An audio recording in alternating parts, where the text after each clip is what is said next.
Hey guys, how's it going? Daniel here. So, for the past 3 months now, September, October, November, December, 3 months now, I've been using now the iPhone 11. So, I've been using it since day one. It was finally sent to me when I bought it and pre ordered it way back in September.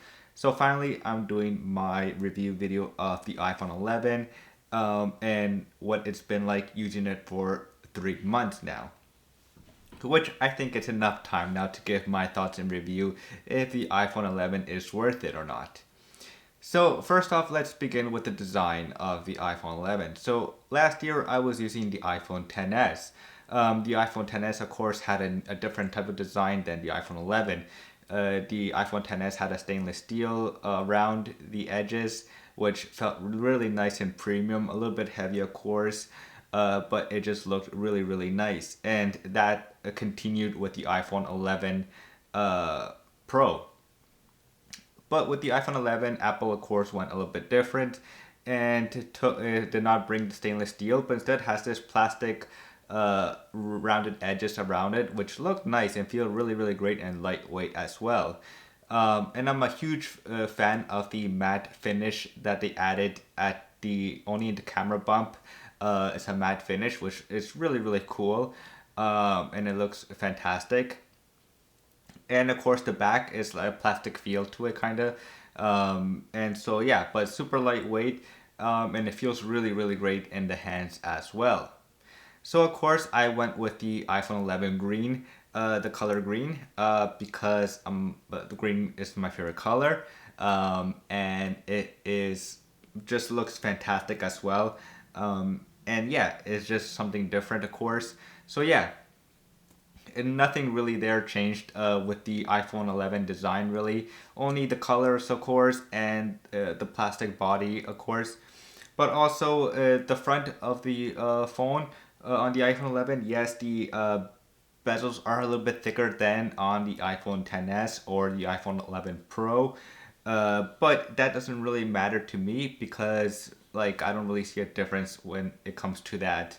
As long as it works and it looks great, then yeah, it's just awesome, this phone. Next is battery life. So the iPhone 11 battery life is actually really good. It can last me throughout the whole day with one single charge. So when I go to bed, I leave in my wireless charger, and then when I wake up, of course, when I wake up from on my daily work days at like 6 a.m., I start using my phone until maybe 10 a.m. I mean, not 10 a.m., 10 p.m.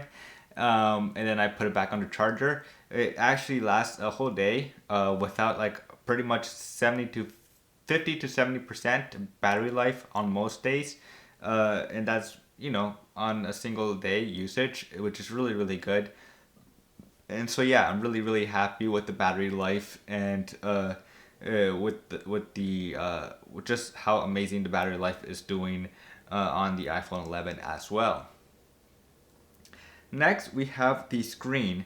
So of course, last year I had the iPhone XS, and the screen, of course, came with the OLED, which looked fantastic. I'm a huge OLED fan person, and on the iPhone 11, it does not come with OLED. Instead, Apple went, of course, just like the iPhone XR.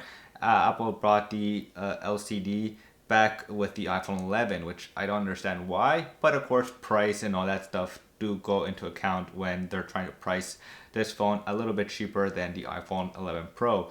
But the LCD screen on the iPhone 11 actually does not look bad. It actually looks really good. Only if you're into like if you're a screen nerd and all that stuff and you want to go into detail and all that, then yes, you'll find a small little stuff there and there. But if you're a daily user like me, and the screen actually looks really good already, the LCD.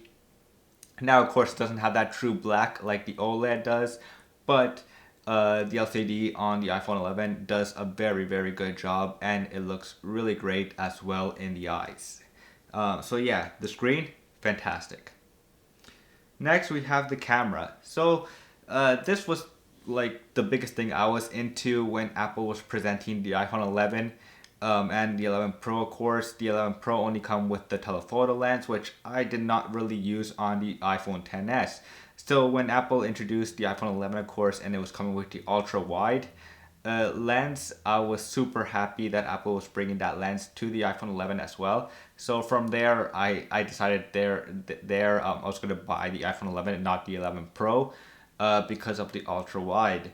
And so yeah, it comes with the same camera specs like the iPhone 11 Pro, and the ultra wide lens is the main reason I wanted the iPhone 11, was because I love taking photography. I like taking photos as well.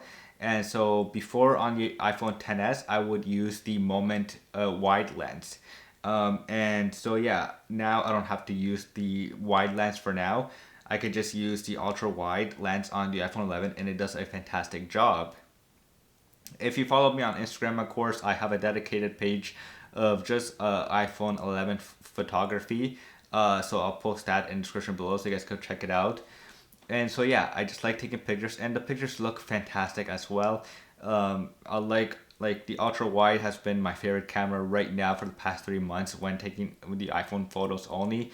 I've only mostly taken ultra wide photography just because it looks really cool, and I just like ultra wide photography. I like capturing much more stuff, and so yeah, it's just really great as well. Next, of course, night mode in camera is actually really good. I don't really go out too much at night, and I don't take too much night photos. But if you do, the camera does a very decent job of capturing, with the help, of course, of AI, to make your photos really pop at night and really try to add a lot of light and detail to your night photos as well. And of course, the other big thing, of course, now with the new camera features, of course, is a new update that Apple released a while back in one of the iOS updates, where you're now able to change the video settings from within the camera. So no longer you don't have to go into the settings to change the settings app to change the frame rate when you want to video something on your iPhone's camera.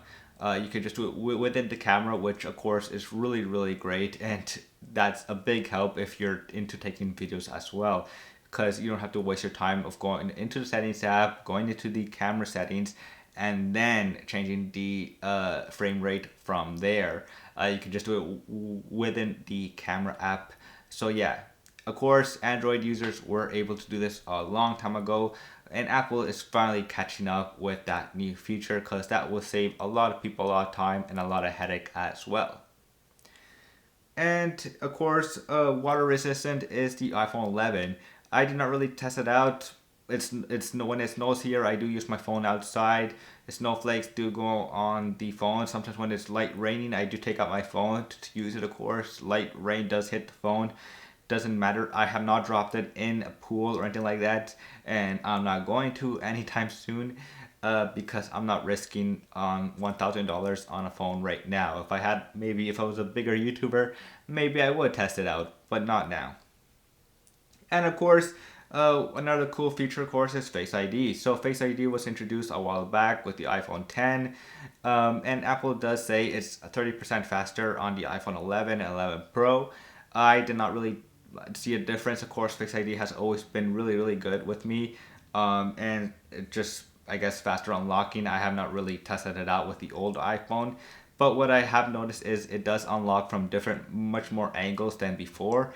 So sometimes I can have it laying on the table here, and it will unlock without any problems. So I don't have to like hold the phone and look at it directly. So that's a big plus right there. So on overall, is the iPhone 11 worth $1,000 Canadian? And the answer is yes. If you're into photography, if you want great battery life, a decent screen, of course, and some cool colors that you could choose from, multiple colors that you could choose from as well. Now, of course, $1,000 is a little steep for a lot of people, but you could go with older iPhones as well, which they're all fantastic as well, because Apple does a very good job of keeping those phones up to date with the latest iOS updates as well. But is the iPhone 11 worth it? And the answer, of course, is a yes from me. So that's it for now, guys, for this iPhone 11 review. Finally, after 3 months of using it, it's been my go-to phone, of course, and I've been loving every moment of it because it is an awesome phone to have and use. So that's it for now, guys, and as always, I will see you guys later. Peace.